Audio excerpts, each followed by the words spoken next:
From the time I graduated from Central State University in 1962, I became an advocate for black people. I read Lerone Bennett's Before the Mayflower. Professor Robinson at Central State had been my history teacher, my history professor, my history advisor, and she had inculcated in us the importance of standing up and fighting for our people. We were not blessed with degrees and with the opportunity to get an education and with an opportunity to get exposed to the very relevant aspects of life, simply to hoard them and to view ourselves as being better than others who were less fortunate. We were blessed to take those degrees and to use those degrees to ensure that everyone got a good education, that everyone got a good job, that everyone was taught to love, trust, and respect themselves. We were disciples of what was right, and our job was to fight to see that our people were not mistreated. And that was my focus from the time I graduated from Central State University. I watched my mother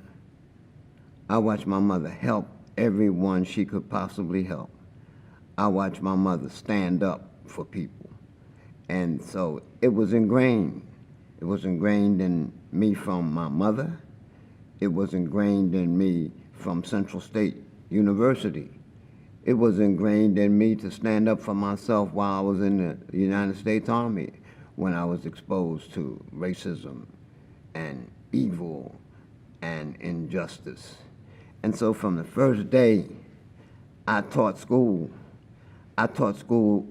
with a belief that every young person in my charge, every student I was responsible for, could be a doctor, could be a lawyer, could be an astronaut, could be the President of the United States of America, could be the governor, could be the congressman, could be anything he or she desired to be. So that was my orientation. Therefore, when I became Vice President for Academic Affairs at Central State, I focused on excellence. I'm going to let you in, but you have to work hard if you expect to get out. I'm going to let you in, but you have to act like a college student to stay in. I'm going to let you in, and I'm going to keep you in. I'm not going to let anyone kick you out when they knew that you didn't have any money when you got here. But you will have to keep your grades up, and you will have to go to work, and you will have to pay your financial aid on time, or at least before you graduate. I'm going to give you every possible opportunity that a racist, non-caring society has denied you. That has always been my focus. I can remember Dr. Charles Harris Wesley, when I was a student, saying some of them may not have been able to pay all of their money, but look at the amount of tax money they have paid back into the state of Ohio. Look at the amount of tax money they have paid back into the United States of America as a result of their success. So people get the wrong notion, and they deliberately get the wrong notion that folks were just running through Central State. Such was not the case. We held them to a standard. We made sure that they paid their money. They didn't always pay it on time because they didn't have it on time. Their parents didn't have it on time. Parents didn't have jobs sometimes. The paperwork was atrocious sometimes. We had to work through all those things, but we did work through it, and we did graduate as many of them as we possibly could with quality education, and they are demonstrating that now with what they are doing in their communities and in their lives. And I'm proud of them, and I'm proud of what I accomplished as an educator and as a vice president and as a president and as a teacher and as an assistant principal and as a director of the Model Cities Education Program and with every other job I've undertaken. Now, when I became president of Central State University, as has been the case historically, Central State University had financial difficulty. And so we had all sorts of consultants come in, Tush, Ross, you name it. And I worked with those consultants. And I worked with them over and over and over again. And we did have a sound system. And we were applauded and lauded for our sound system. And then in 1992, everybody was giving me high grades. Oh, he's such a great president. He's doing a wonderful job. But I knew that we were not getting enough money. And in 1994, the year that they forced me to retire, they cut our budget 18%. Now, there's a thing called economy of scale. It costs just as much money to run a university with 5,000 students as it does to run a university with 2,000 students. And I knew that. And so I think when I first got there, the enrollment was around 2,000, but when I left, it was 3,000. And my goal was to get it to 5,000, which was, by everybody's estimation, an ideal enrollment for a school like Central State. In the early stages of my presidency, tried to move for online education. But the white racists, one in particular, community college presidents, blocked me. I tried to move for a program in corrections, but the white racist community college president blocked me, even though he had all the students he needed, even though he had a massive physical plant. They just didn't want that black school to get anything, nothing, not one penny more than they could stop that school from getting. And so those were the pressures that we were under. You have to understand that Central State had been short-funded since 1887. You have to understand that we had never received the proper amount of money for the students we had, and you have to understand that when our mission was to take students from very poor schools and educate them to the college level, then that required more money. You have to understand that the teachers, the faculty members at Central State were the lowest paid in the state. And Esker is a road that results from glacials, from a glacier age. In other words, they took glaciers and when the ice melted, there was a road there from millions of years ago, and they just made that a road. I learned that in Mr. Henry's class in geography at Central State. And so US Route 42 is a glacial. That's how it got there. It was an old dirty road, and they just put some cement on it. That's the only access to Central State University.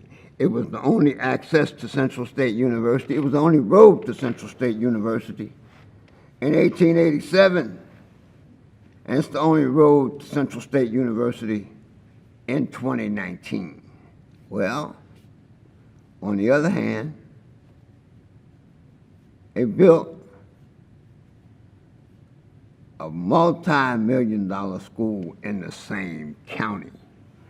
Now here's Central State, multi-million-dollar school as a community college in Dayton, 18 miles away, and a brand new 12,000 enrollment school in the same county.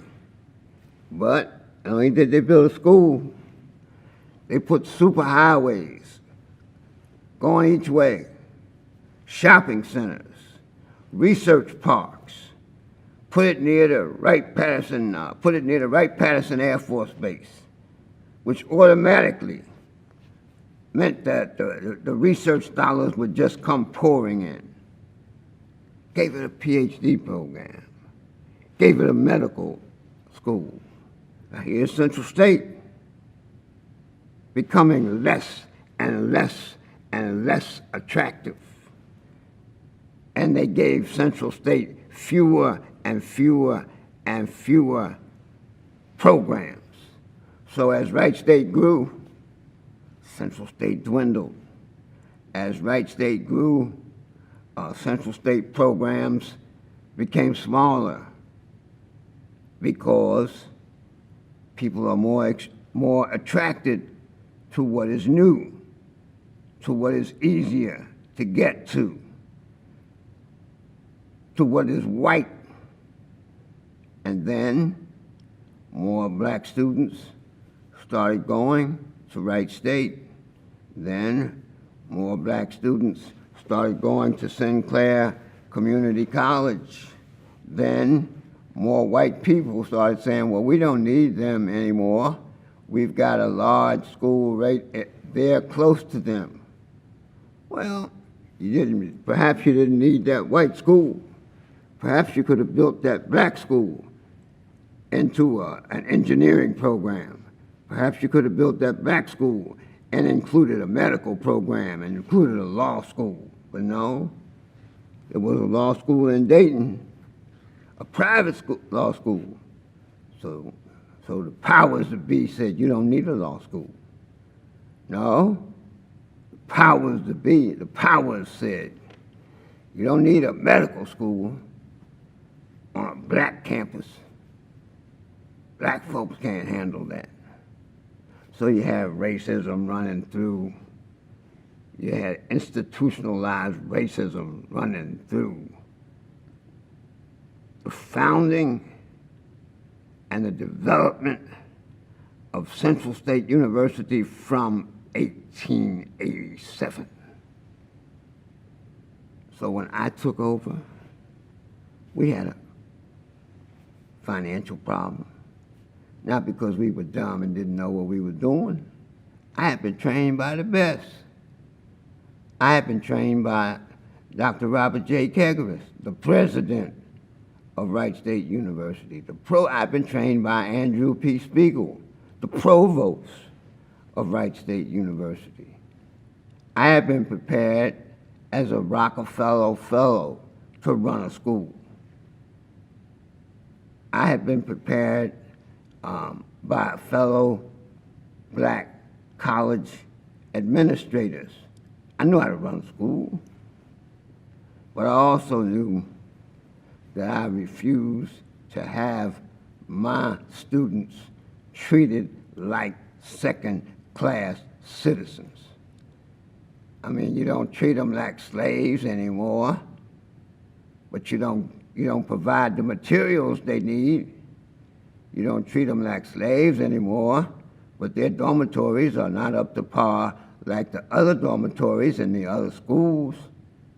So you're still second-class citizens. You don't treat them like slaves anymore, but you think of them like they're slaves because you think of them like they're still inferior. when you go to Columbus and you say you want a manufacturing engineering program for black students, and you want a water resources management program for black students, you want a robotics program for black students, they look at you like you're crazy. Say, man, you better go back down there. They don't say it in these words, but the implication is there. The message is there. They don't say it in these words, but what they say is, look, Negro, you got a job. You got one of the best jobs for a Negro in the state of Ohio.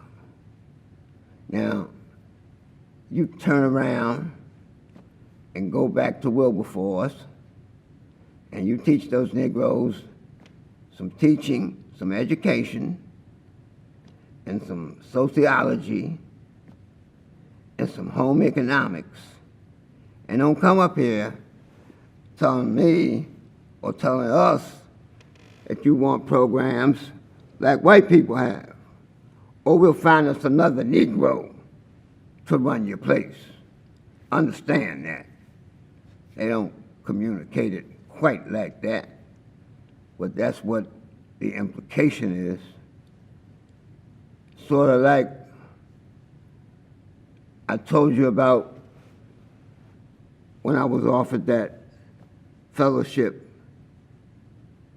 to Harvard, and they said they could refine me. Now,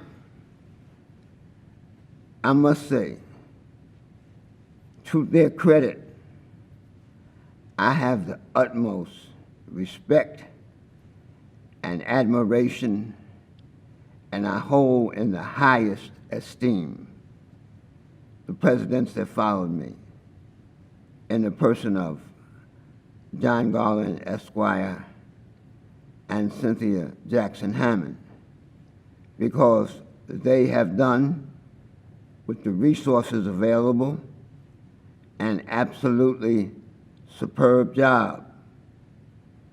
And they have placed Central State at a level that provides nothing but room for it to grow and flourish and prosper.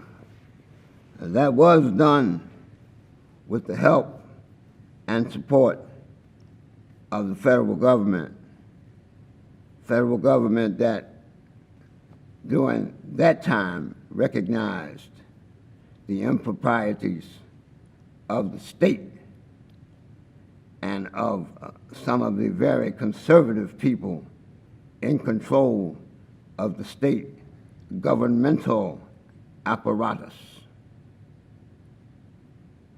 And so, when I became president, Governor Celeste was president at the time, and as I said, he sent down several consultant firms, and they worked out a budget, and they worked out a program for us, and we followed religiously the rules and guidelines they laid out.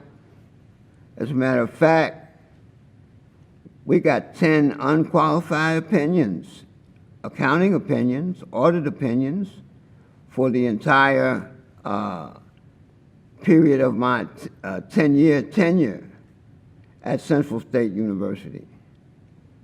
They did tell me they wanted me to have a white vice president for finance.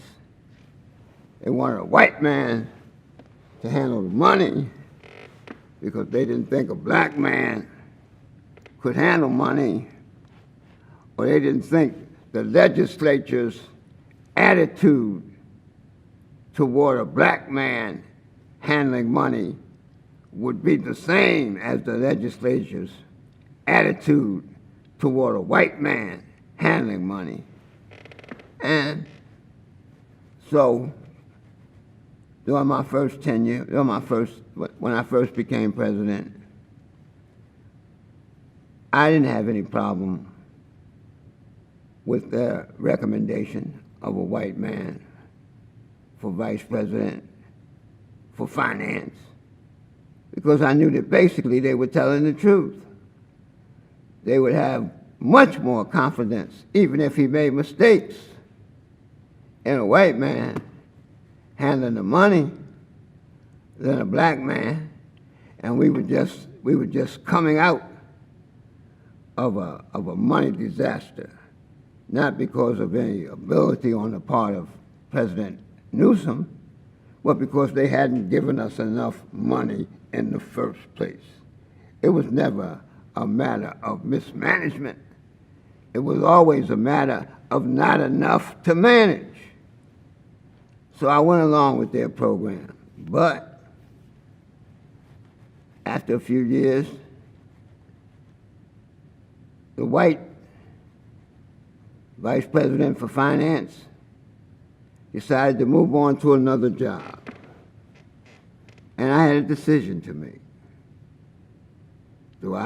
Should I go to the white conservative legislatures or legislators and tell them that the white vice president for finance is leaving? Or should I just place confidence in the black man working for him that I knew could do the job? A Central State graduate. As a matter of fact, when the black man applied for the job, the white man that was in the job threw his credentials in the trash basket. But one of the Tush Ross consultants took them out of the trash basket and brought them to me, and I read them. He had been the top fiscal man at Ponderosa. He had worked at Anderson and several other top quality consultant firms. He was a certified public accountant. He was an Army officer who had served in Vietnam and was now in the reserves. He was a Central State graduate. And so I recommended to my board of trustees that he be a black man, be the vice president for finance of a black school. And they approved that recommendation. Now, he got along well because he was low-key, he was smooth, and he knew his field. He got along well with the conservative Board of Regents. He got along well with the folks in Columbus because he knew what he was doing. They went after him. They were after me. And why? Well, let's go back in history. As I said, from the time I graduated from Central State University, I was actively involved in the civil rights struggle. I participated in the rebellions in the Dayton streets when there were uprisings. I didn't tear anything up, but because my kids knew me, my young people knew me and trusted me, the community, white folks and black folks, relied upon me to keep my students from tearing things up. And as I said before, we developed the Dayton Youth Patrol. They were later called the White Hats, out of that insurrection. And so I continued to fight for jobs. I continued to fight against police brutality. As a matter of fact, you mentioned it yesterday, but a man was killed. There were several incidents, but a man was once killed in Dayton, and I tried to be fair about it. I went down and observed his body, and I'm not an expert. I'm not a coroner, but it looked like a natural death to me.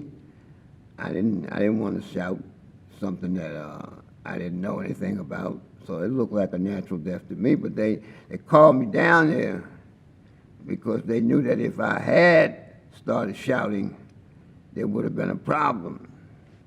I told you about the cops pulling me in on an 1819 statute. Well, and I told you about the Board of Education firing me, and then my coming back with a program funded by the Nixon administration to monitor them for 3 years. I told you about that. I told you about my confrontations with the mayor of Dayton, with the city commission of Dayton, with the police chief and the white police officers in Dayton.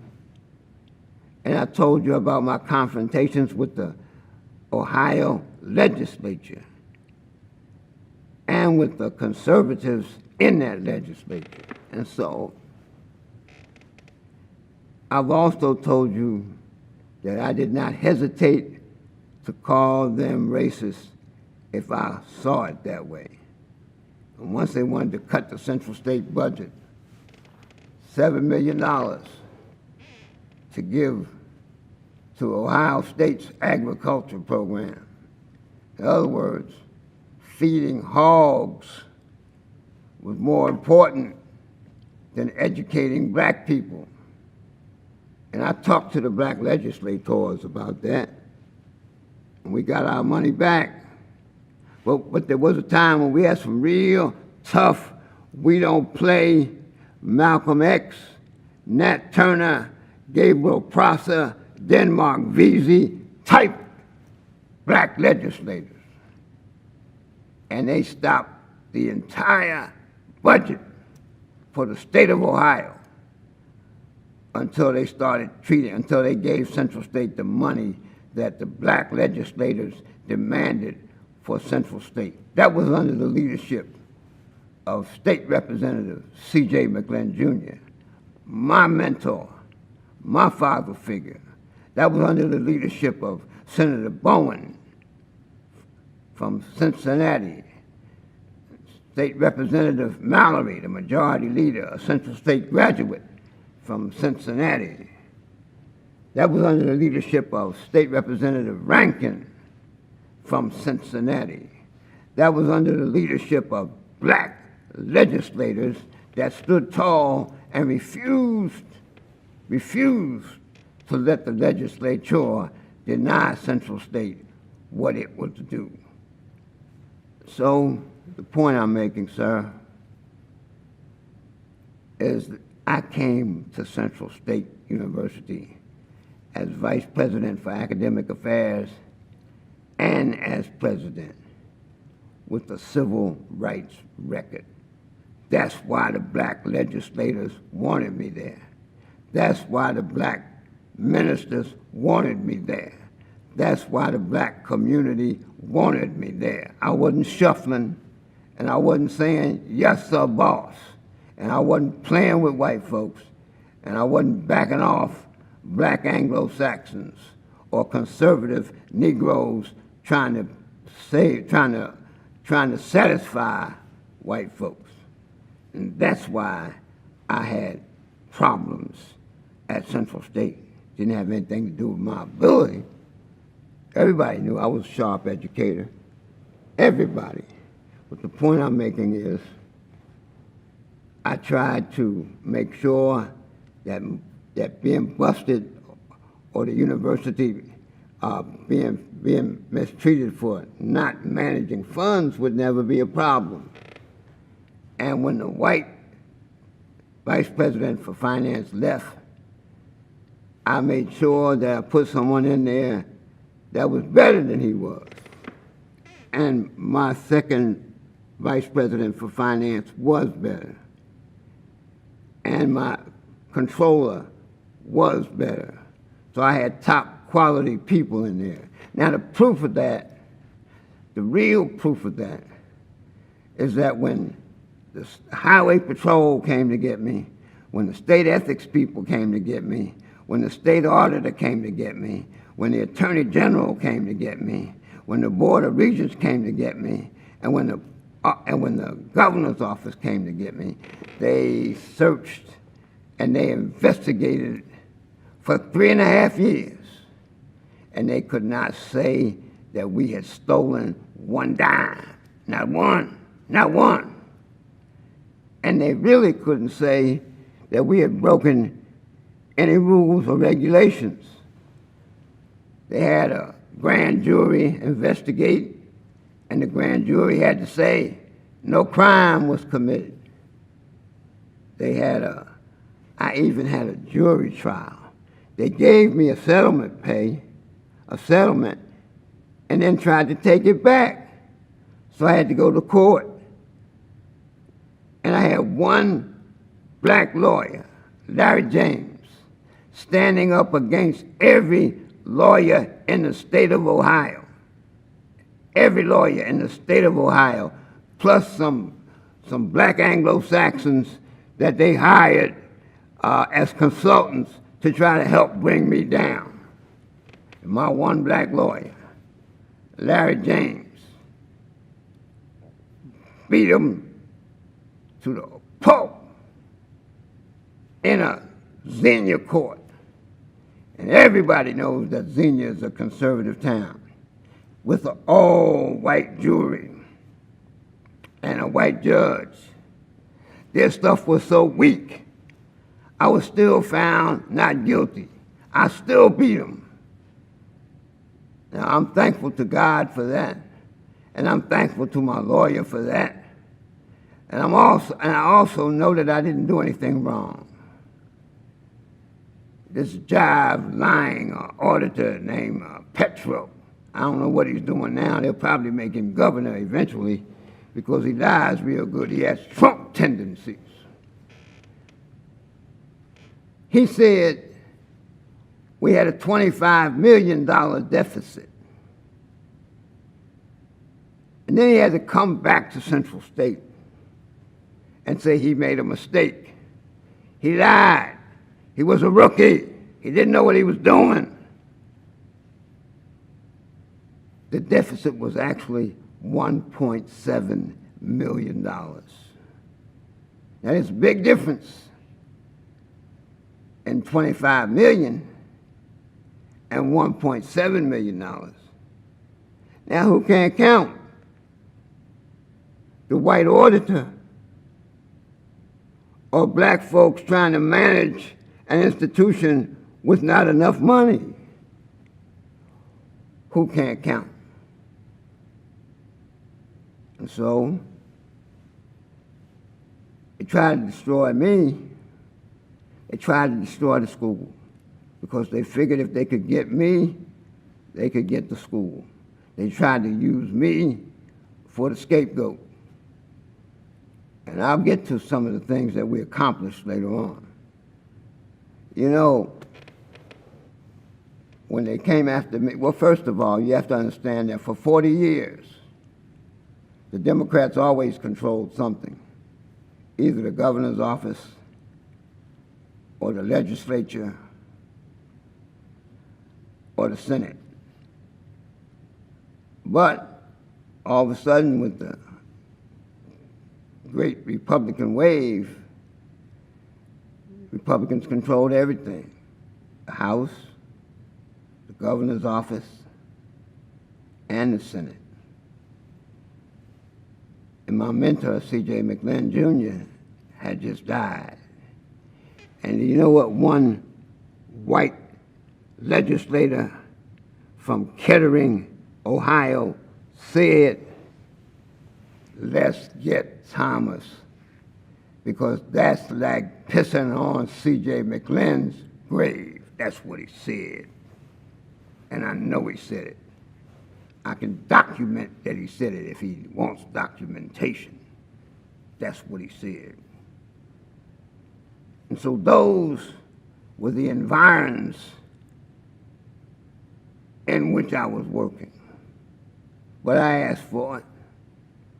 I mean, I asked for it. I could have I could have sat down and said, yes, sir, boss, and gone along with the program and followed instructions to the hilt. That wasn't what I was made for. That wasn't what I was built for. That wasn't what my mother taught me. And that wasn't what the black legislators and Congressman Lewis Stokes put me there to do. And so for the first few years of my presidency, as I said, things went well. The Ohio Board of Regents said in 1992, and I'll read it to you later on, but the Ohio Board of Regents said that I was doing an excellent job of managing the school, putting in new computer programs, moving the default rate for financial aid from 30% down to 10%, and getting in the financial aid program for good schools that were managing their financial aid well. They said I was developing good academic programs, and they said the school was being managed well. They said I was raising the amount of money to charge out-of-state students. So they said I was doing a good job. And then I was sick and tired of being shortchanged from the Ohio Board of Regents and from the state legislature. And as long as Vern Rife, the majority leader, was there, as long as C.J. McGlynn was there, I knew we had a chance. Well, the Republicans took over everything. I knew they didn't want Central State to be there, and I knew that I had to find another way to deal with them. As Vice President for Academic Affairs, I had gone to the Justice Department. I talked to a man named Nathaniel Douglas, who was in the Justice Department. He was a lawyer. Another young man named Melvin Hollis, who was the first director of the White House Initiative on Black Schools, West Point and Harvard graduate, and is a good friend until this day, took me to the Justice Department. In fact, he came here. He came, when I say here, he came to Columbus and warned them that they were still discriminating against Central State in the 70s. And so when I became vice president, which was in 1977, or somewhere in this, between 77 and 80, I went to the Justice Department. And I told the Justice Department that Ohio was still discriminating against Central State. And they said they knew it. And I went to the Department of Education, and I said, Ohio is still discriminating against Central State. And they said they knew it, and there was a record. There was a record. It was documented. When all of the other schools responded to the California legislation ordering HBCUs, ordering states to put more money into HBCUs, the states in the South did. The states in Maryland, the state of Maryland did. Mississippi put millions of dollars more into black schools. Louisiana put millions of dollars more into black schools. Alabama and Florida and Maryland put millions of dollars more into black schools. State of Ohio acted like South Africa. Said, no, we're not going to give them anything. They did the same thing Trump is doing now. They defied a court order. The federal government said you are guilty of discriminating. And the governor, Rhodes or whomever the governor was, sent them back a letter saying that we're not guilty and we're not putting any more money in Central State. We give them a subsidy, which doesn't amount to anything when you think about the universities role, the university's mission. The university doesn't have a graduate program, therefore the university doesn't get all of that cash that comes with having graduate programs. And so the state of Ohio just ignored them and has continued to ignore them. And when I became president, and so I knew with this 18% cut in the budget, we were going to catch hell. And I sent a letter to the governor to that effect. I sent a letter to the Board of Regents to that effect. They didn't have enough courtesy to respond to the letter, saying we're not going to give you anything else, saying the letter doesn't make sense, saying, so what? They didn't say anything. I went back to the Justice Department, and the Justice Department came with me to Columbus, Ohio. A representative of the Justice Department came here with me. And we went to the Chancellor's office, and we asked for the President of Wright State to come to that meeting. His name was Page Mulholland at the time. And we sat down at the table. And the Justice Department representative, a lawyer, said, you are going to have to put more money into Central State because you're discriminating against them. And if you don't put more money into Central State, then we are going to file a lawsuit. Now, the government had been threatening this lawsuit for a long time, but I think they were getting to the point where they were going to file it. And Bill Clinton's man, who was Deputy Secretary of Education for Civil Rights at the time, Raymond Pierce, I met with, and I talked to him about the way we were being discriminated against. Well, I can't prove this, but I do know that the year before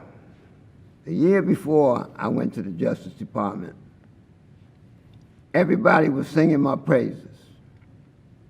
My financial aid program was being praised to the point that they were writing positive editorials about it in the Dayton Daily News. They were giving me credit for having a well-disciplined campus. They were giving me credit for top management. They were giving me credit for implementing a state-of-the-art computer programs. They were giving me credit for an academic program and our urban literacy program that the Board of Regents said was a program of excellence. But after I went to the federal government, now I can't prove this, but all of a sudden I have a meeting with some banker that says he wants our school to use a certain kind of banking program, some banker from Cincinnati, for financial aid. And I said no, because it would have been detrimental to my students. All of a sudden, the federal government's Office of Education, Department of Finance, the financial aid, all of a sudden, which has given us accolades for the great job we're doing, moving our default rate from 30% down to 10%. All of a sudden, they say they're taking us off of the program that's an honor program and putting us in the program that says you are not doing a good job and you'll have to start doing a lot of extra paperwork. And when you're placed in that program, it means you get your money late, and it means you don't get all the money you qualified for. It means you get 28% less of the money that you qualified for. Now, I can't prove this, but I know that the chancellor had a real good relationship with the person that was in charge of financial aid at the Department of Education. And I know that they were trying to punish me for taking the state of Ohio to the federal government. And so all of a sudden, they started moving on me. Says time to get Thomas. One Negro member of the Board of Regents, a man named Ralph Frazier, said, let's get him out of there because he's got a lot of money coming in there. He's got a lot of federal money coming in there, and we don't want him to get credit for getting all those programs funded. I was on the verge of getting a science program, a STEM program, that would have lasted the university for at least 5 years. It would have been millions of dollars. But Mr. Frazier said, he was on the Board of Regents. I can't say he was a black man, I had to say he was Negro, black Anglo-Saxon. He wanted to get me out of there instead of having that program funded to the benefit of Central State. The year that I left Central State, working with Congressman Louis Stokes and then Secretary of HEW, Donna Shalala, we got a program funded for a minority male program funded, not just to Central State, but into several historically black colleges, American Indian colleges, and Hispanic colleges. That program was funded initially for $16 million. That's $16 million in overhead going to Central State. The year that I left, we got $31 million in federal funding. And that program eventually ended up after 12 years under Central State's management. That program eventually ended up being a $71 million program. At the time that I was president of Central State, I developed a Department of Research and Development under a retired Army colonel named James Sangster.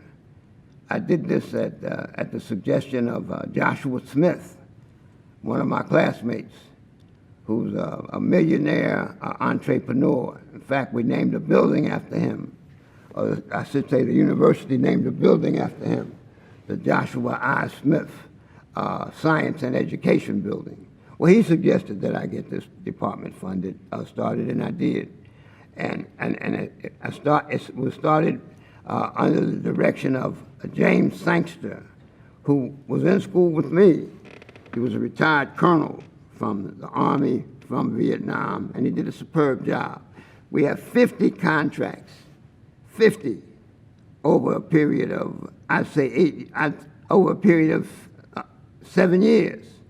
50 from the Army, from the Navy, from the Air Force, from NASA, from Commerce, from Education, 50 contracts, you name it. And we got those contracts. Now, this is how things progressed with me. I was doing a great job, as I said, according to the Board of Regents. I even got the C.J. McLennan Award my first year as president for doing an outstanding job. Our enrollment went up to the max during my tenure. We developed a Developing Nations Product Center where we work closely with African nations developing products for market. I had a manufacturing projects center where our manufacturing engineering program developed tools that could be used in small businesses to promote small businesses. We got $750,000 from SBA an SBA in which one of my students, Peter Gibbs, is now a deputy director. But we got $750,000 from the SBA to develop small businesses, or to assist in the development of small businesses. NASA funded a visualization program for us. And Daniel Golding, the administrator, came down to Central State to celebrate the opening of that visualization center. So we got $1.7 million from NASA, and then we got another $1.5 million from NASA to develop robotics programs. And, of course, I conferred upon Daniel Golding an honorary degree. And he had, working with him, Dr. Yvonne Freeman, who was a black woman and did a superb job in working with black schools. Julian Earls, a great physicist in Cleveland at the Glenn Propulsion Center, worked closely with us. We had people from California and everywhere else, the Jet Propulsion Lab, coming to Central State to work with our students. Our students and faculty went to California to work with them. We had conferences, workshops with top scientists, with NASA, Central State University. They didn't print that in the paper, but we did it. When I was president of Central State, we developed, with the support of State Representative C.J. McGlynn, Jr., the International Water Resources Management Program that exists until this day and is fully accredited and works throughout the world, in Egypt, in Ghana, in Senegal, in Mali. It works throughout the world. And the Board of Regents wanted to make it a little weak program.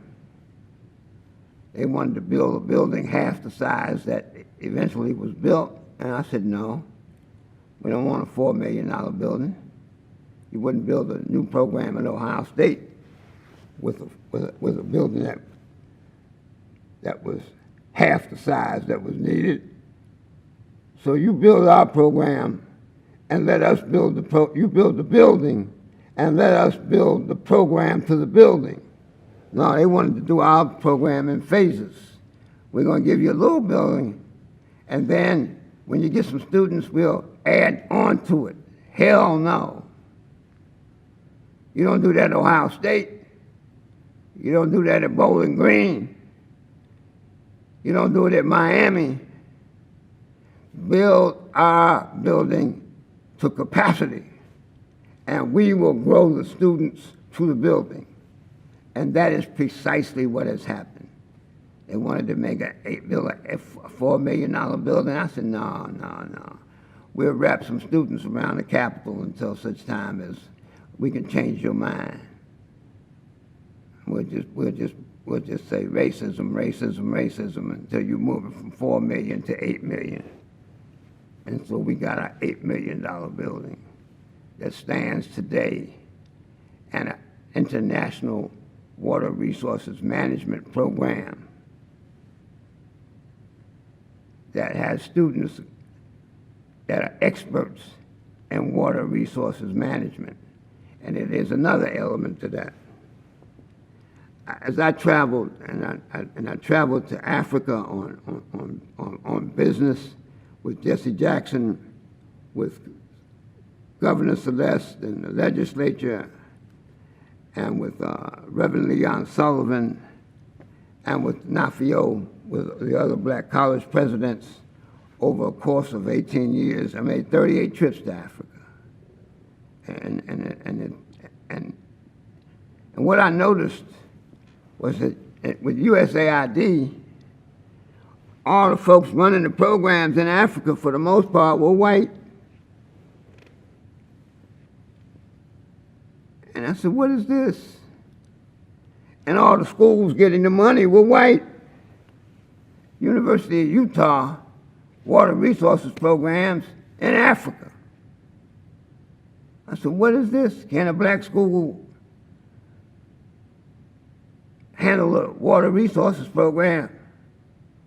So I had to raise hell, had to curse, I had to walk out of meetings, I had to go back and talk to black congressmen.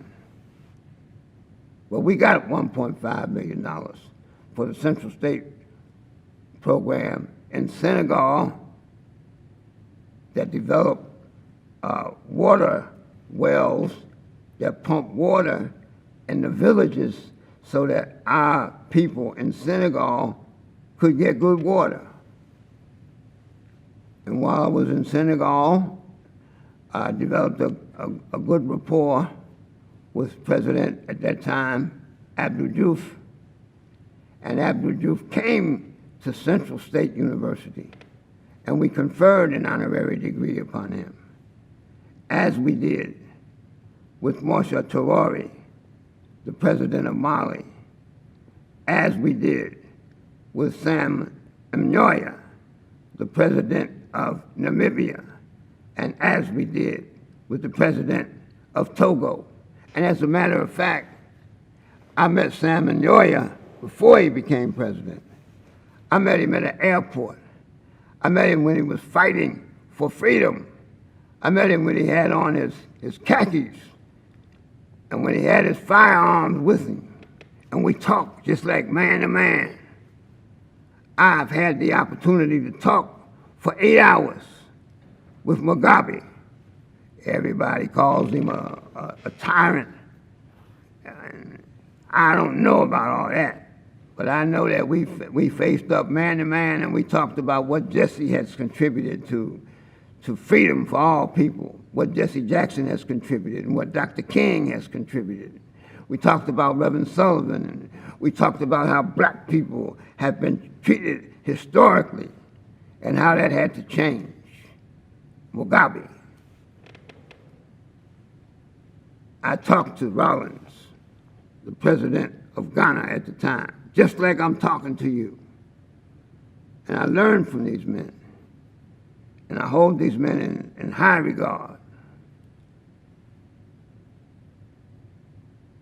And I know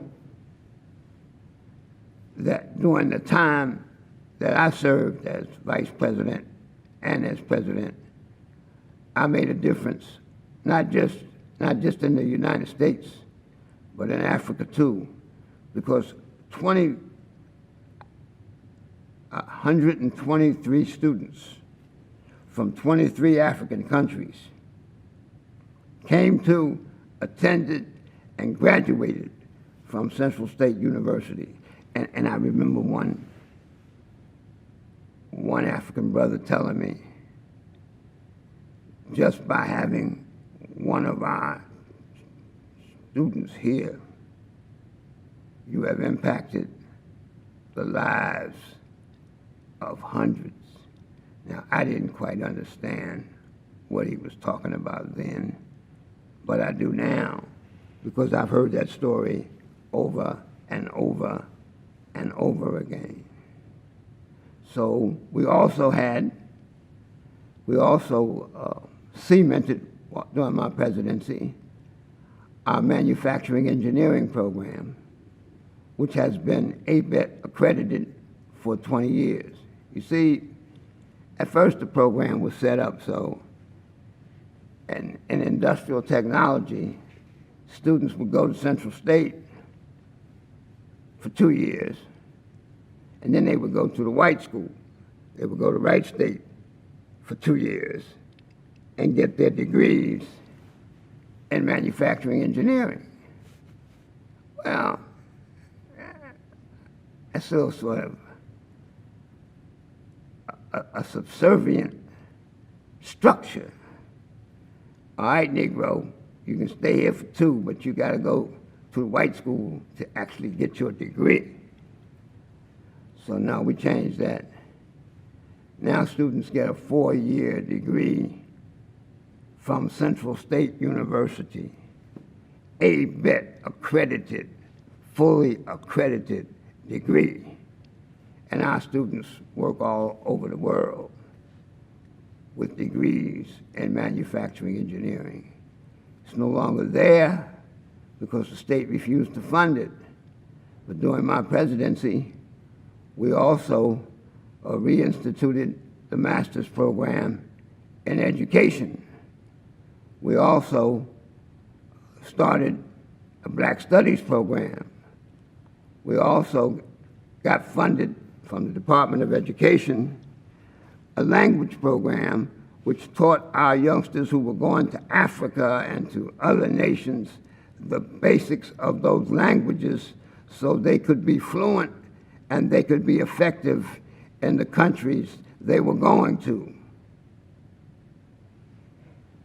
And we also had, as I said before, contracts with the Navy, with the Army, with the Air Force, and other agencies in the federal government. When I was Vice President for Academic Affairs during the Carter administration, we got a $400,000 grant from the Department of Labor where we studied the economics of being poor. A great economist named Samuel Jackson III, who was a professor at the University of Minnesota, led that study, and it was well received by the U.S. Department of Labor. It was funded by Ernie Green, who was one of the Little Rock Nine, and Alexis Herman, who became the Secretary of Labor, and she was once in charge of special events at the White House. She was responsible, as a matter of fact, for my national championship football team and track team, meeting with President Kennedy, meeting with President Clinton in the Rose Garden. And Senator Glenn was there. Dr. Myers, who was in charge of NAFIO, was there. We had congressmen there from Ohio, and it was a grand affair. I also need to emphasize the fact that during the time I served as president of Central State University, I also served as president of the National Association as chairman of the board of the National Association for Equal Opportunity in Higher Education, also called NAFIO. That is the umbrella organization that represents all black colleges. And I served as the chairman of the board for a period of time. And I also served as the chairman of the International Committee of NAFIO. I also had the opportunity to work very closely with the Reverend Leon Sullivan, who was in charge of OIC, the International Opportunities Industrialization Center. And his goal was not only to develop skills for deprived or underserved people in the United States, but throughout the world. And so he had programs in Africa and in other places internationally. And as I said, my stepfather taught auto mechanics with him, and my mother was also there in Accra, Ghana for 2 years. And when my stepfather and mother returned to the United States, I moved them from my home, my lifetime home in Philadelphia, to Dayton, where my stepfather taught auto mechanics in the Dayton public school system, and my mother was a teacher's aide. So we had a very good family coming back together, and we were closely knit in the same place upon her return from Ghana. I also had the opportunity to work very closely with Reverend Jesse Jackson. Not only did I participate in both of his presidential campaigns as an Ohio coordinator, working closely with Alexis Herman and with Mr. Pinckney from Cleveland, but I also had the opportunity to travel with Reverend Jackson to the Middle East, to Doha, to Bahrain, and to Abu Dhabi, where he worked closely with leaders in the Middle East to try to assist in education projects and to try to develop collaborative relationships with HBCUs and with other institutions in the U.S. and throughout the diaspora. So I had the opportunity to do that. And President Clinton appointed me to a committee headed by Reverend Jackson to go to South Africa as observers of the first free election in South Africa when Mr. Mandela was elected. So we traveled throughout South Africa monitoring the elections when Mr. Mandela was elected. And it was very definitely a free and fair election. And what impressed me so much was the fact that there were lines so far that you could not see them, that you could not see the end of them, and people waiting to vote in the hot sun, no matter how long it took. And then it bothers me so much that we could not find the time or energy to get out to vote during this last election, when if we had, we could have avoided all of the turmoil and backward moving as a people we are now confronted with. President Bush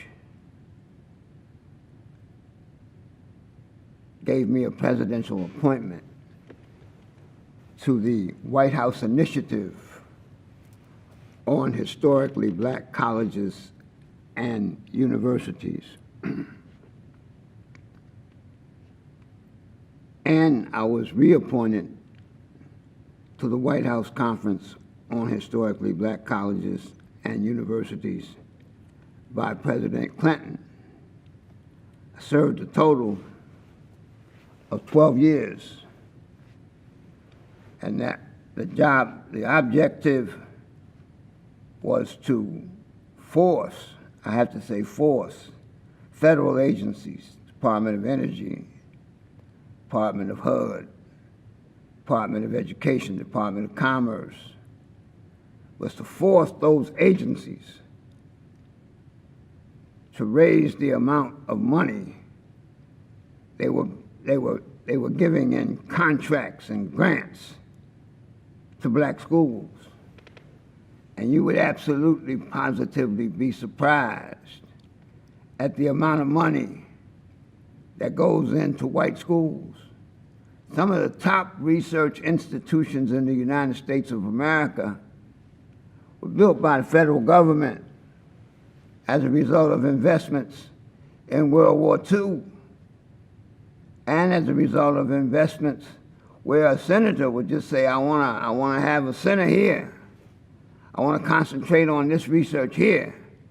And they could do the very same thing with an HBCU if they chose to, but they choose not to. And so our job was to try to get them to invest more in HBCUs. And that was not an easy task. I had many confrontations with Senator Alexander, with Lamar Alexander, with others who talk a good game. But when it gets down to the nitty-gritty, they're not interested in advancing black people 1 inch. In fact, they'd rather see that we go backwards. It's like they tell me that Michael Jackson went to visit Ronald Reagan, and Ronald Reagan said, "Let me see that dance you do, Michael." And Michael started doing the dance that he was so famous for. And Reagan said, "Oh man, that's nothing. I do that all the time. That's just looking like you're going forward when you're really going backward." So we're really going backward. And we have got to do something about this. And Governor Celeste appointed me to the Afro-American Museum Advisory Board, and President Reagan appointed me to the National Afro-American Museum Advisory Commission, and President and Governor Celeste appointed me to the Advisory Board on dealing with issues related to the African American male. And as a matter of fact, right now I'm trying to develop a consortium of HBCUs that will work with young black men and women who are incarcerated during their periods of incarceration to see that they get degrees in the STEM areas. I have not had the success that I want to have with that project yet, but we're going to keep on striving until we make it happen. Some of the awards that I am very proud of are the award I got from Operation Push as an educator, the award I got from SCLC as a drum major for justice, Carter G. Woodson Award from the National Education Association. In fact, I was on the program with Jane Fonda when I got that award. And I got the NAFIO Award for service to HBCUs.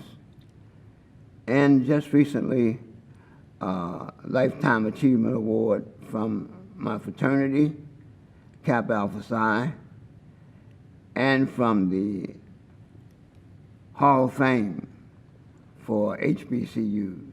So, and from the Central State University Athletic Hall of Fame for the athletic programs that I developed during my tenure at Central State University. Now, I'm very proud of the fact that we brought to Central State during my tenure outstanding artists. Leontine Price was a Central State University graduate. She performed at Central State during my tenure. Nancy Wilson attended Central State. She performed at Central State during my tenure. Stevie Wonder received an honorary degree at Central State on January 15th, the birthday of Martin Luther King Jr. And you know that Stevie was responsible to a large extent for the day being declared a holiday.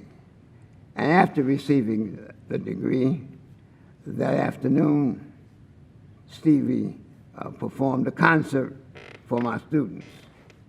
And he told them he didn't want to hear anything about what they wanted to hear because it was a free concert. He would play what he wanted to play. And at that concert, very good friends of mine, the late Roger Troutman of Roger and Zapp, and their brother Larry Troutman, and Shirley Murdoch were all there to perform with Stevie Wonder. And I will be eternally grateful to Roger and Zapp for the tremendous support that they gave me during my tenure at Central State University. Muhammad Ali visited Central State twice during my tenure. He visited when Don King received his honorary degree, and he visited when Mike Tyson received his honorary degree. There are some that criticize the conferring of the degree on Mike, but I knew precisely what I was doing, and I do not apologize for that. First of all, I had the Board of Trustees' support and approval, and the reason I work with Mike, and not only Mike, but the reason I work with Mike and the Secretary of HUD at that time, Jack Kemp, and Don King together was because Mike and Don King and Jack Kemp were going to get together to develop a senior citizen center and a housing development and a shopping center on part of the 500 acres that the university owns.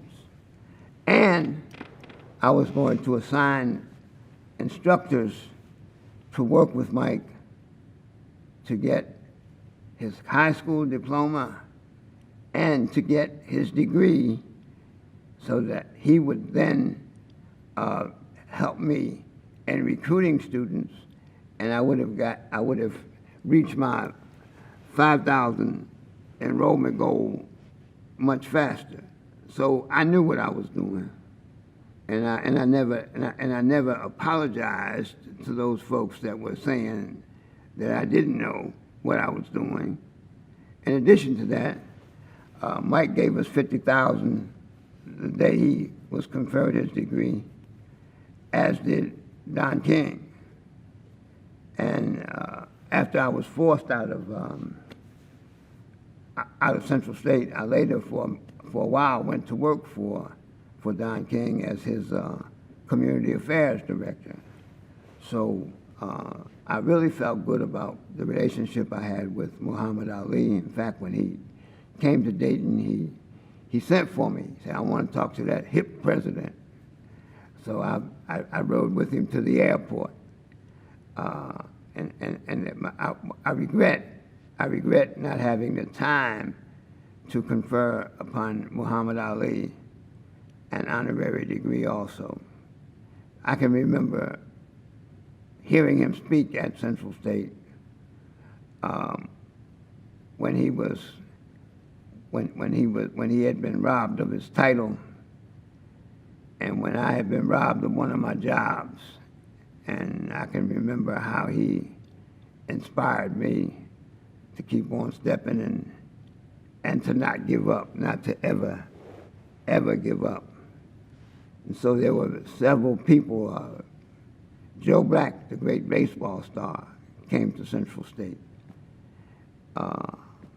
Hank Aaron, the great baseball star, since we're in the World Series season, came to Central State to visit us. Maya Angelou was there 3 times. George Bush gave our commencement address during my presidency, during During my presidency, that's right. Barbara Bush was there. She gave a speech during our Honors Day program. Dr. Dorothy Height, the National Council of Negro Women. Alexis Herman, the Secretary of Labor. Rodney Slater, Secretary of Transportation. Dr. Bennett, Secretary of Education. You name them, and we've had them there. Jesse Jackson several times. Reverend Otis Moss has been there. Reverend Joseph Lowry has been there. Martin Luther King III has been there. Bernice King, Dr. King's daughter, has been there. Nikki Giovanni has been there. Major General Sheffy, who was a Central State graduate and became a two-star general in the Army, has been there. John Shannon, Undersecretary of the Army, a Central State graduate, has been there. And incidentally, during my presidency, John Shannon sent me to Germany during Black History Month to speak to the troops. And he sent me to Europe the following year to speak to the troops. And he sent me to Korea, Japan, and Hawaii to speak to the troops. In fact, the first year I went there, I arrived on Saturday, and when I was getting ready to go on stage to give my first speech that Monday, I got a call that my mother had died. And I had to make a decision as to if I would return home immediately or carry out my obligation to the Army, because they had set things up months ahead, and everything was arranged and in order. And I was given up to 3 or 4 speeches a day at different locations. And so I talked to my wife and my family, and we made the preparations for my mother, and I decided to go through with that engagement. And because I knew that is the way she would want me to handle it. And I got back and participated in her going away ceremonies and spoke at her funeral. And so those trips to Germany and to Europe and to Korea and Japan and Hawaii are always very, very special to me. I think I need to focus once more on why I was forced out of Central State. As I said, I was forced out of Central State, number one, because of the Black Anglo-Saxon on the Board of Regents and the fact that he viewed me as being too forceful and militant as a black man. I was forced out because I went to the Justice Department and to the Department of Education and told them that my school was being discriminated against. And the Justice Department and the Department of Education agreed with me and was in the process of developing another case, because they'd already told the state of Ohio on several occasions through several governors that they were guilty of discrimination. In fact, Judge Lloyd Brown,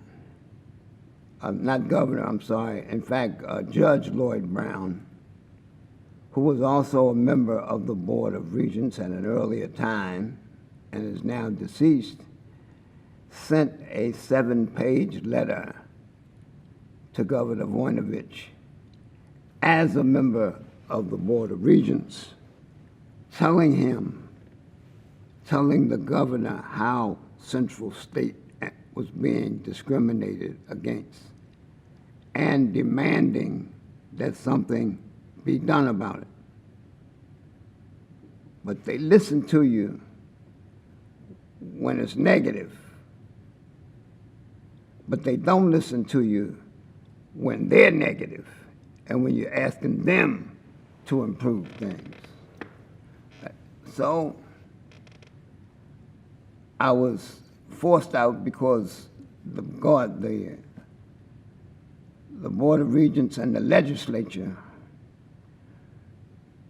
were angry because I had a black man working for us had the audacity to go to a federal agency and say that his university was being discriminated against and that the state of Ohio should be sued because they refused to do anything about it, and that we could not continue to survive with the amount of money that we were receiving.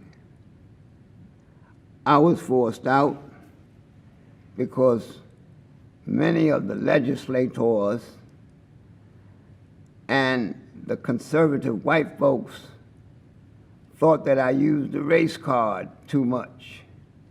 And I would say when black folks stopped dying earlier than white folks, when black babies stopped dying earlier than white babies, when black people start making the same amount of money on their jobs that white people make, when black people can pay the same amount for a car or a house as white people do, then I'll stop using the race card.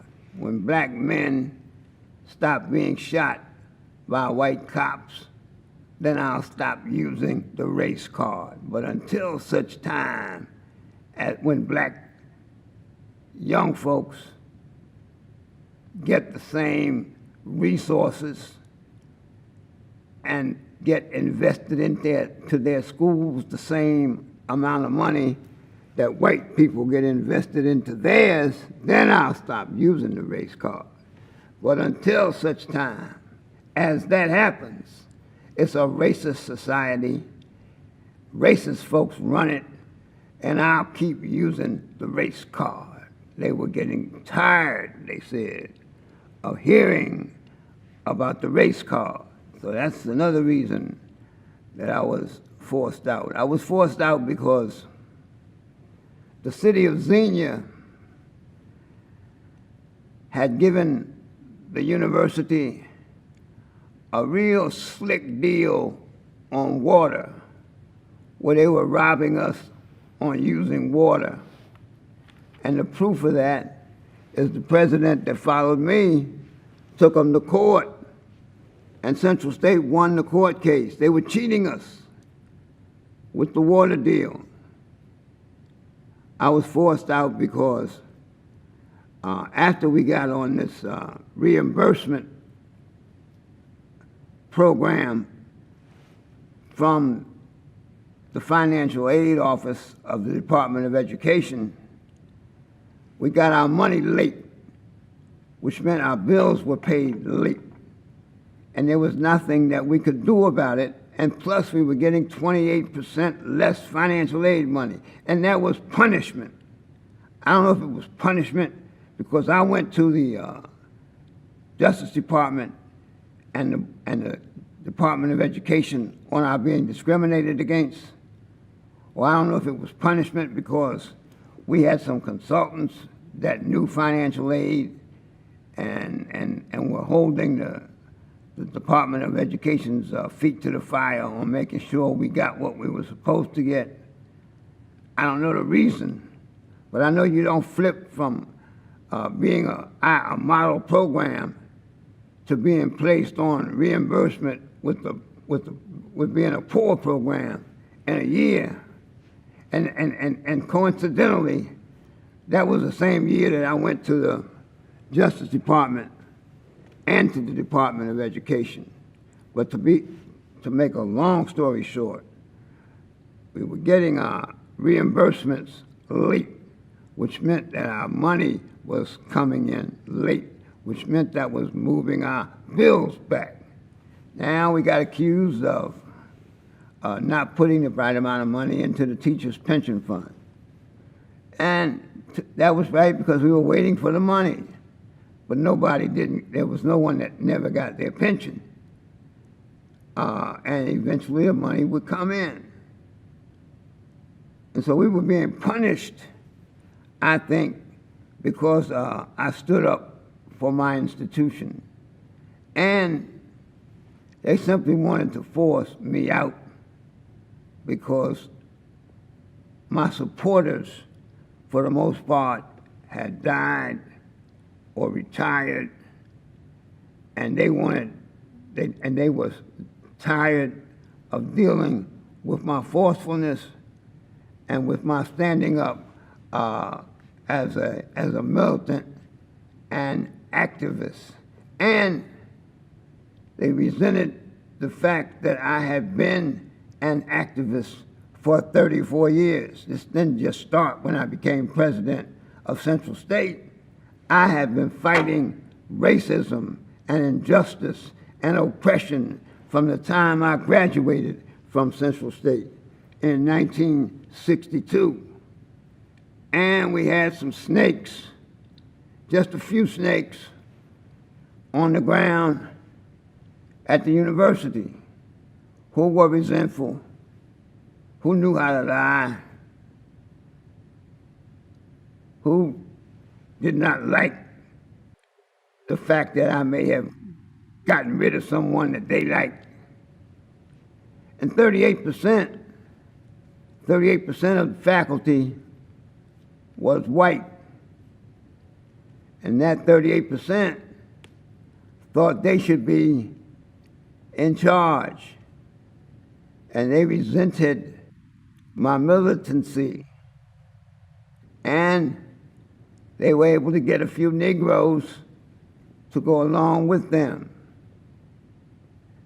But I didn't mind because the board supported me till the end, and the ministers supported me until the end, and the black legislators supported me until the end. And so those were the reasons that I was forced out. But after they forced me out, the Department of Education still came down on them. The Department of Education still said you're not putting enough money in the school. The Department of Education said you still have to do something. You still have to invest in the school, and you're not going to close the school. The Department of Education still made them come up to a standard, still made them invest more money. So it was okay. I served 10 years, and I served those 10 years well, and I know it, and they know it, and my enemies know it. I didn't do a bad job. I did the best I could with what I had for as long as I could. The record shows that.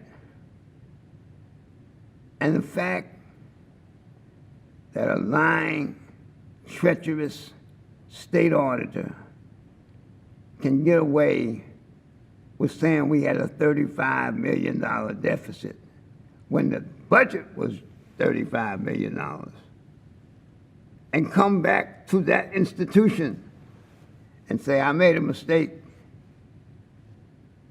It was $1.7 million, and that $1.7 million was taken from the school's foundation, which was legal. It wasn't breaking the law. All you had to do was put the money back in the foundation fund when we received the money from the financial aid office. And so that's how they break your back. They break you back by putting you in a reimbursement program where you have to dot every I, cross every T, and do everything to get the money. And then when you get it, you're getting 28% less of what you were getting in the first place. We got a national security agency contract for about $350,000 to teach our young people low-density languages. And there's a man named Ames Chapman, Dr. Ames Chapman, and I think your agency's had the opportunity to do a oral history with him before. But I hold him in the highest esteem and regard. I first met him in 1958 when I came to Central State's campus. He is a distinguished sociologist. He's also an activist and a friend. We're in the same fraternity, Kappa Alpha Psi. And he's been by my side no matter what, good times and bad times. When I was fired by the Board of Education, he and Dr. Bergen and Gene and Edgar Kahn, my lawyers, and Al Rosenberg worked to get the Student Rights Center for me, and that was funded for 3 years, and he fixed it so, Dr. Chapman fixed it so that program was funded to Central State University. So I maintained my relationship with Central State University.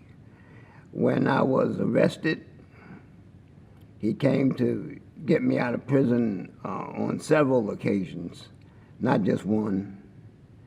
And he stood with me and insisted that I leave the prison because I was in real danger from the white police officers in Dayton during that time. He's always been there by my side, no matter what. And whenever I did not take his advice, I got in trouble. Whenever I did take his advice, things ran smoothly. I hold him in the highest regard and esteem. He is very dear to me. He's a father, he's a brother, he's a mentor, he's a protector, and he's a friend. And he's also a tremendous academician. During the period of his career, he has been responsible for the development of 27 PhDs, 27 of his students graduating under his tutelage from Central State University have received their PhDs in sociology. And I also need to mention Professor Alex Schwager. Professor Schwager was married to the late, great, deceased Thurza Frazier Schwager, who received her PhD from Ohio State in mathematics with a minor in physics. She did her undergraduate work at Antioch College, and one of her classmates was Coretta Scott King. Alex Schwager, and everyone knows that this is a difficult area. Alex Schwager taught physics at Central State for years, and he is responsible for developing under his tutelage 4 PhDs in physics and 51 physicists who have received master's degrees. How do you feel about, you've worked at both Wright State and Central State. Yeah. How do you feel about Wright State? I feel okay about it. I'll tell you why I feel okay about it. I feel okay about it because Mr. McLinn and Judge Fisher and Reverend Lucas wanted me to go there. They sent me over there to learn. They sent me over there to get experience in terms of how the university was run and to use all those skills at Central State. they said they're going to put the best of everything into Wright State and the best administrators. So you go over there and you learn from those administrators, and you take from those administrators the very best qualities they have, and you bring them to Central State. So I feel okay about it. It was a learning experience for me, and I feel okay about it. I had some reservations, to be candid, but the people that I trusted, C.J. McLinn and Judge Arthur O. Fisher, and later George Lucas, sent me there. They wanted me to be there, and therefore I felt okay about it. And after meeting and working with Dr. Kegeris and Dr. Spiegel, we became very close friends. In fact, I would say that they're two of the closest friends I've had. In the white community, I'd have to say my best friends would be Dr. Spiegel, Dr. Kegeris, Dr. Pelley, and Larry Hillman. And so Dr. Kegeris and I became such good friends until when I did become president of Central State, I asked Governor Celeste to appoint him to the board of trustees, and he did. And he assisted me as best he could for the 9 years he was on the board. And I felt so good about Dr. Spiegel, who had a PhD in history, I think, and a law degree, that I asked him to become dean of my College of Business because I'd worked so closely with them. And he did. And so we had a close relationship. So I didn't have any qualms about it. But I also knew how it got started. They didn't start it. They ran it.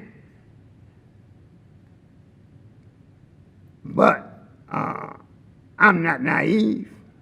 I still know that Central State University would have been in much better shape if Wright State University had never been built, if Sinclair College had not had so many resources invested into it, and if white leaders at Sinclair hadn't been so two-faced, grinning at the black community and backstabbing Central State simultaneously. But a friend of mine in a high level of government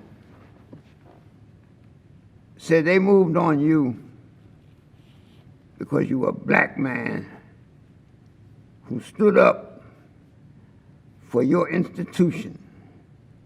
They moved on you because they don't want examples like you.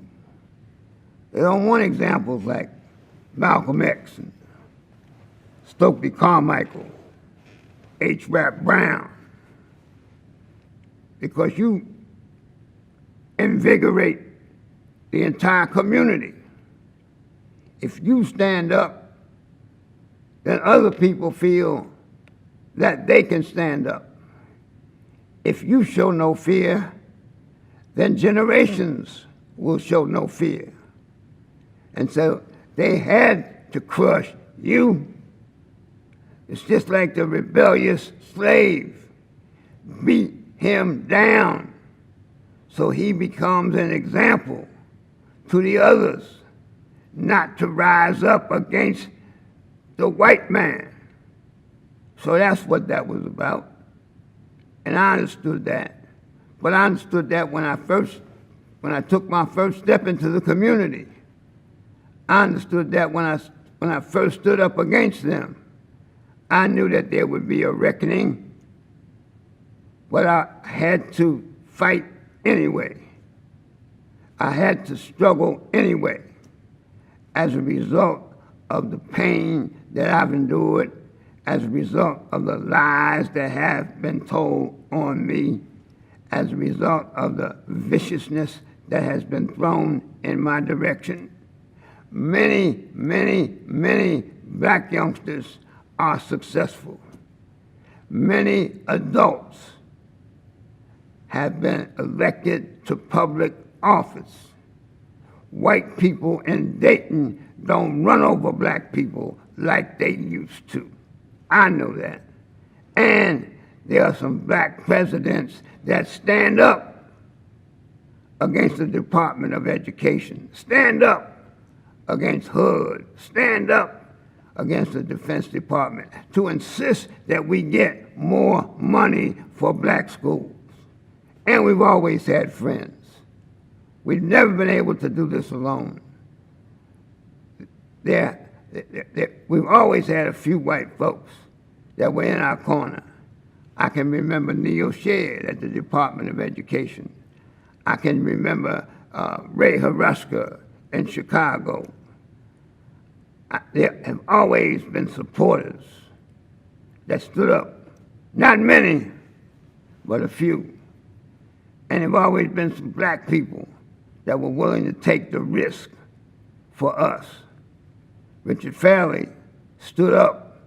I neglected to tell you this, but while they were accusing me of not managing the school right, I had just gotten $2,700,000 to renovate the dorms.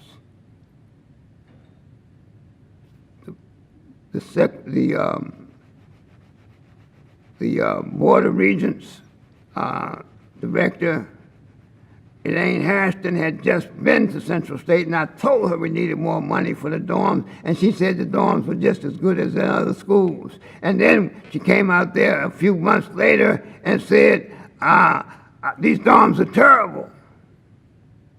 I'd asked for money for the dorms. I'd already gotten $2.7 million to invest in the dorms. While I was president, black people got contracts. We bought cars from black people. We had black architects. We had black contractors. The sad part about it was they had to subcontract with white contractors because they couldn't get bonded half the time. So it's a never-ending battle, fighting for your people. But you have to keep fighting. Frederick Douglass said, if there is no struggle, there is no progress. Men may not get all they pay for, but they most certainly must pay for all they get. Yeah, I think I've already said it, but my motto has been the words of Claude McKay: if we must die, oh, let us nobly die, and for their 1,000 blows deal one death blow. Like men will face this murderous, cowardly pack, pressed to the wall, dying but fighting back. Mr. Mandela says it best: it's always impossible until it's done. It is always impossible until it's done. One of the greatest experiences of my life was to shake Mr. Mandela's hand and give him a Central State clock, and to know that he had on his wall in Johannesburg a letter from me encouraging him to stay in the fight and to be released from prison and to lead us upon his release from prison. I will always cherish the fact that he thought so much of that letter that it remained on his wall after he was released from jail. And through the president of Mali, I conferred upon both Nelson Mandela and Winnie Mandela an honorary degree from Central State University. When Moshe Toure was there, he received, on our campus, in our Robeson Cultural Resources Center, he received an honorary degree to take back to Nelson and Winnie Mandela. And I don't know if I've mentioned this. I think I have, but it needs to be said again. I will be forever grateful and indebted to John Garland, the former president and now president emeritus of Central State University, and the present president, Dr. Hammond, for the magnificent manner in which they have treated me. They have been kind, they have been gracious, they have been supportive, they have done everything they could possibly do to make me welcome and to give me the impression that I did make a contribution to my alma mater. So to Dr. Hammond, Dr. Cynthia Jackson Hammond, and to John Garland, Esquire, I will be forever indebted to you, and you will be forever my friends and my colleagues. And you both have done and continue to do a magnificent job at Central State University. All you have to do is look at that student center. All you have to do is look at the renovations of the library. All you have to do is view the fact that Central State is now a land-grant school. All you have to do is simply look at the campus and the many overall improvements, the Joshua Smith Education and Science Building, the improvements in the streets and lighting and vehicles, the new dormitories. They have done a magnificent job. How did you feel after you left the school? Did you have an idea of what you wanted to do? When I left the school, I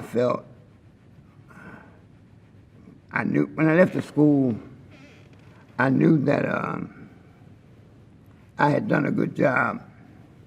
But when I left the school, I knew that there was handwriting on the wall. I knew that the Republicans wanted me out of there.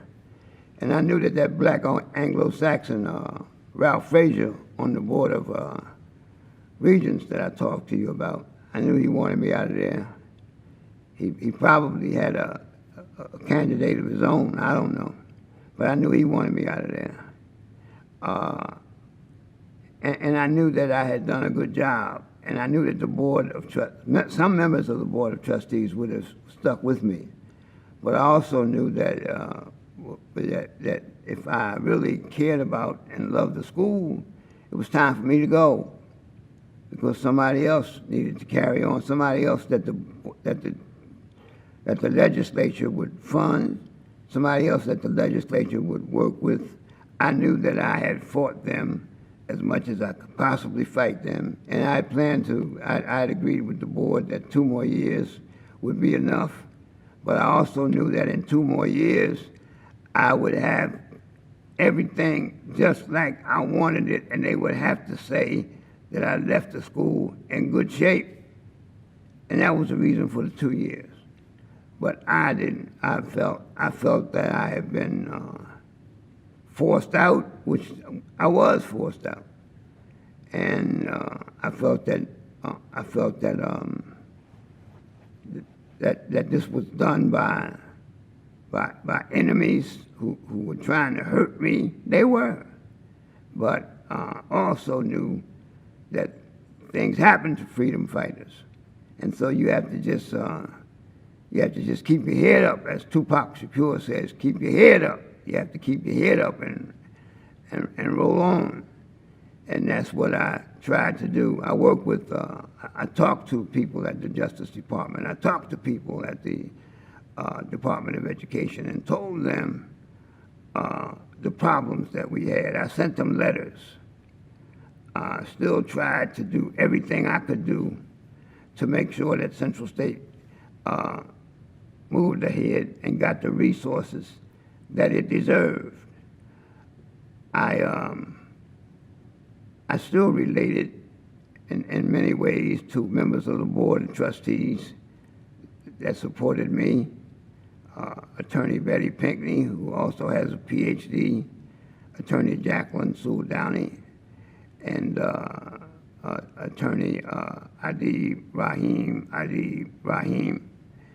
I related to, and I still do to this day. I call them and talk to them, and we have an excellent relationship to this day. So I didn't feel good about it because there were things that I still wanted to do. But I knew that I had to move on. John Shannon used to say, you did the best you could do for as long as you could do it. These days, the president lasts 2 or 3 years. I lasted 10. And I was vice president for academic affairs at the same place for 8, with basically 3 enemies. A man named Weston, a man named Hazel, and another lady whose name I've even forgot, who I hired. And they didn't like me because they thought I was too militant. They didn't like me because I told the truth about how black people were treated by white people. And I really didn't care if they liked me or not. But for the most part, I had excellent support from the students, from the community, and from the faculty, and superb support from the Board of Trustees. And I will be eternally grateful to my attorney, Larry James, because he went up against the state of Ohio and jacked them up. So I didn't feel good about it. Felt like a failure. I put all I could possibly put into my school. People were lying on me. Did he steal the money? No, I didn't steal one dime. In fact, if anything, I put my money into things that needed to get done for the school.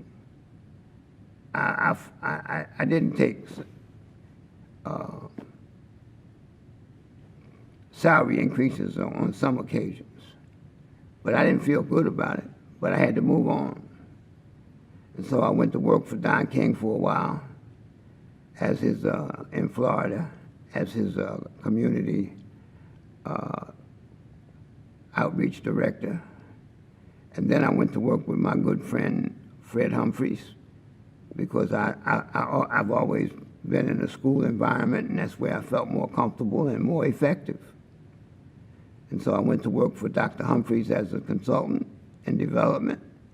And over a period of time, I raised for him $2.5 million, $700,000 distance learning program, where his School of Education connected with University of Cape Coast in Ghana, and they developed PhDs in Ghana from that program at Florida A&M. And total about $2.5 million that I raised for him over a short period of time. And then when he went to NAFIO, the National Association for Equal Opportunity in Higher Education, he took me with him, and I became his director of the NAFIO Kellogg Leadership Fellows Program. The NAFIO Kellogg Leadership Fellows Program was a program funded by the Kellogg Foundation. It was about a $6 million project, funded to Hispanics, to the Hispanic organization, and to AHEC, the American Indian organization, similar to NAFIO, and to NAFIO. It brought American Indian, Hispanic, and African American black executives and at the higher education level together to learn to be effective college presidents in their respective environments. And we had workshops together, some at American Indian locations, some at Hispanic locations, some at NAFIO or historically black college and university locations. We worked together. We dealt with similar issues. We dealt with issues that were different. We learned cultural things from each other. We learned how to combat racism. We learned how to support each other. In fact, those three organizations, AHEC, NAFIO, and the Hispanic organization, still work together. They have formed a consortium of minority groups, and they still get programs funded, and they still meet on a regular basis. As a matter of fact, there were 3 cohorts of my program, a total of 31 people. And the goal was for 10 of them to become presidents.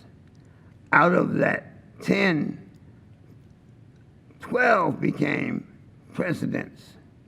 1 became a superintendent of schools and is now an executive director of a hospital organization. So they did good work. If I can think back now, Melvin Johnson became president of Tennessee State. George French became president of Miles College and is now president of Clark Atlanta.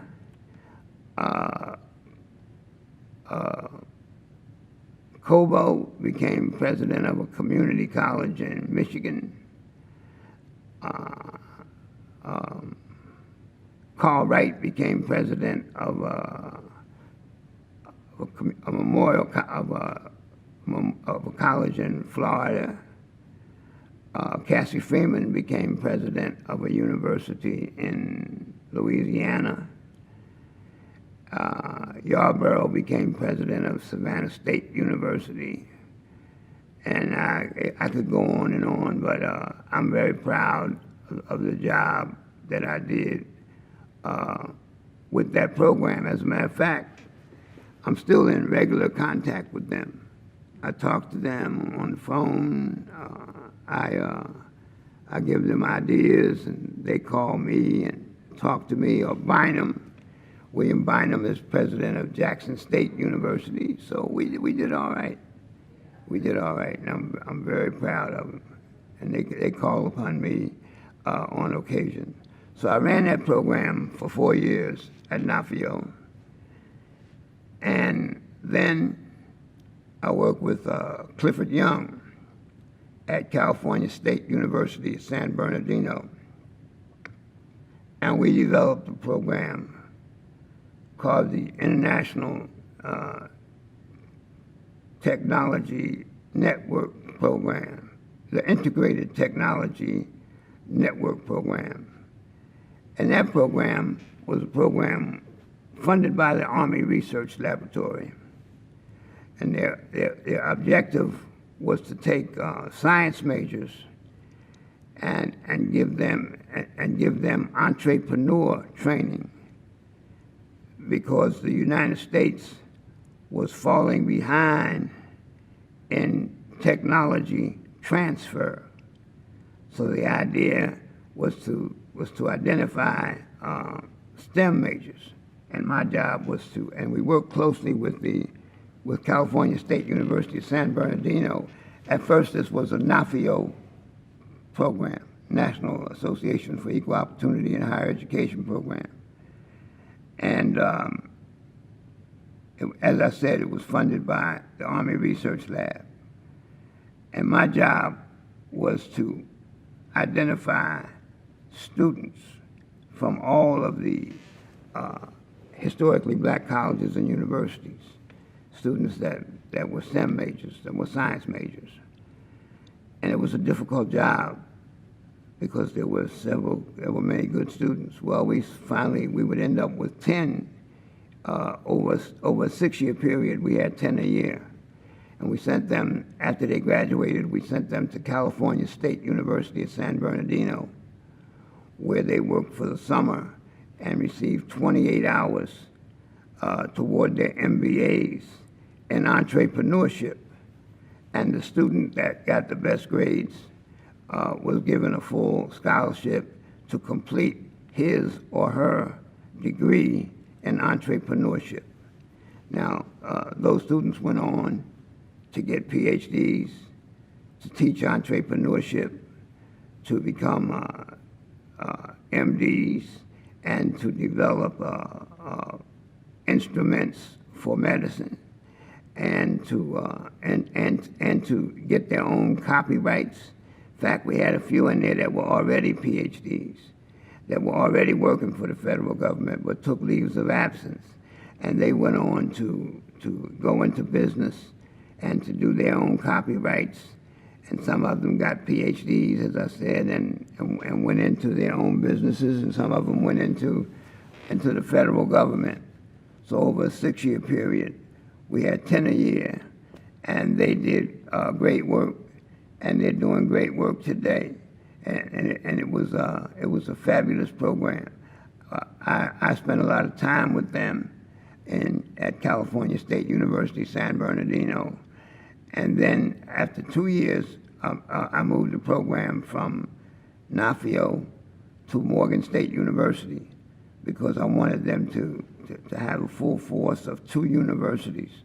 And so we continued to run that program at Morgan State University. And finally, after 6.5 years, my last program was a PhD program in environmental studies at Morgan State University. And there I was responsible for coordinating that program, for making sure the students got to their classes, for making sure they took the right courses, for making sure they had their eyes set on the right jobs. And I ran that program for 3 years as its coordinator. And then that was the last job I had in my career. Now, sometimes I do consulting with the presidents that I told you about, and I still give speeches when I'll be able to, when I get my voice back. But I mean, I can still do a pretty good job. And I plan to, and now you ask me what I'm doing now. I'm working on my archives, and I'm trying to systematically record all of the things that I've done throughout my career.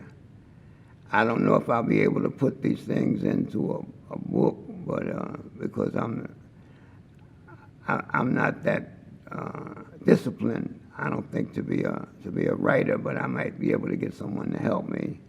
So that's the direction I'm going in now, either writing it or, you know, with this new technology, I might be able to get someone like you to just video it for me, and that'll be just as good as writing it, you know.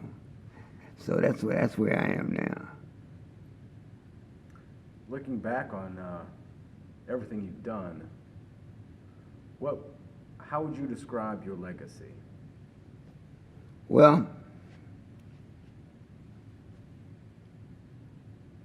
I want my legacy to be that Doc stood up for black people, regardless to the circumstances. He didn't back down when he was personally in danger. He didn't back down when he was economically in danger. He put his people before he put himself. He loved, he trusted, he respected, he believed in black people. He believed in black children. He wanted this to be a better world for everybody, white, black, green, purple, chartreuse. But he feels that he was put on earth for the express purpose of making this a better world for black people. So when I'm dead, I want them to be able to, I want them to be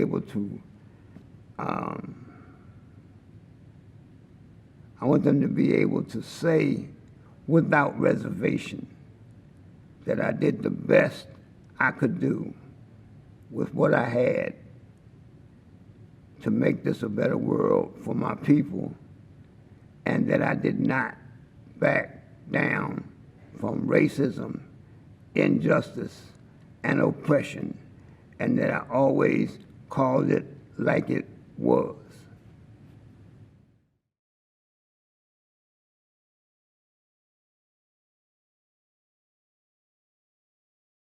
We remodeled Cook Hall into what was the Cosby Communication Center for $2,460,000, and for a new entrance to the tune of $910,173. And we also received new equipment for the water tower for $970,000, and a renovation of Jenkins Hall for manufacturing engineering for $72,000. We received renovation money for Wesley Hall for $500,000, and to renovate Simpson Hall for $39,000, to renovate and clean up some facilities in the Ropes and Cultural and Performing Arts Center and in the Beacon Walker Gymnasium.